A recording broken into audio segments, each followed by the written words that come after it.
England की राजगद्दी साल 1509 से लेकर 1547 तक हेनरी के हाथों में हुआ करती थी। राजा हेनरी की कई पत्नियां और एलिजाबेथ व मैरी नामक 2 बेटियां थीं। इनमें से मैरी राजा की पहली पत्नी की बेटी थी। राजा हेनरी को मैरी ज्यादा पसंद नहीं थी, इसलिए वो उसके साथ बुरा व्यवहार करते थे।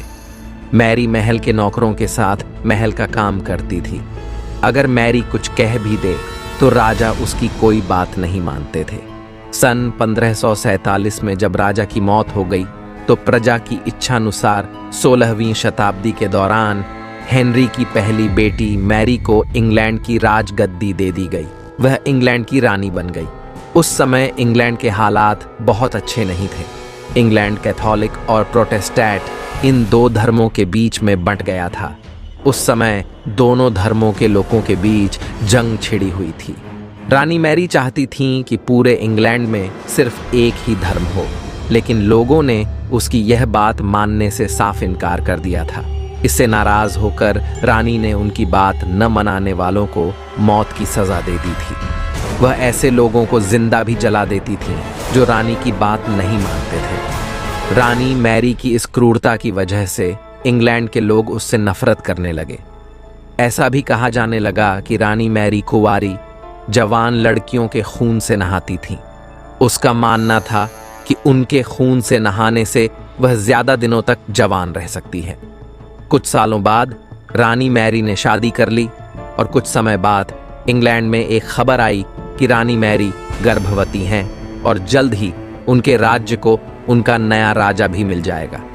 इस बात से हर सभी खुश हुए, लेकिन उस समय रानी मैरी के साथ बहुत ही अजीब घटना हुई। उनके गर्भ से किसी भी बच्चे का जन्म नहीं हुआ, बल्कि कुछ ही महीनों के बाद रानी मैरी का पेट फिर से सामान्य हो गया।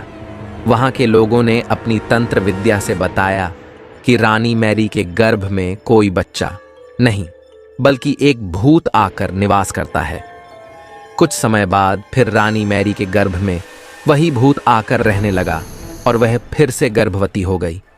इस बार भी रानी को कोई बच्चा नहीं हुआ और उस घटना के कुछ ही दिनों के बाद रानी मैरी की मृत्यु हो गई।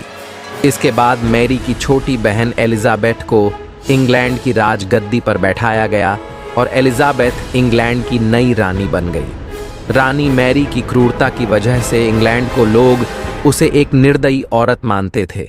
वहीं जब उसके गर्भ में बच्चे की जगह एक भूत का निवास होने लगा तो लोगों ने उसे शापित भी करार दे दिया और इसी वजह से उसे लोगों ने ब्लडी मैरी का नाम दिया। ब्लडी मैरी की कहानी हमें यह सीख देती है कि अपने निजी विचारों व सोच को लेकर दूसरे लोगों पर दबाव नहीं बनाना चाहिए। शांति और करुणा से लोगों का ख्याल रखना ही मनुष्य का धर्म है। दोस्तों, आप लोगों को ये कहानी कैसी लगी हमें कमेंट करके ज़रूर बताएं, और अभी तक आपने हमारे चैनल को सब्सक्राइब नहीं किया है तो चैनल को सब्सक्राइब ज़रूर कर लें। धन्यवाद।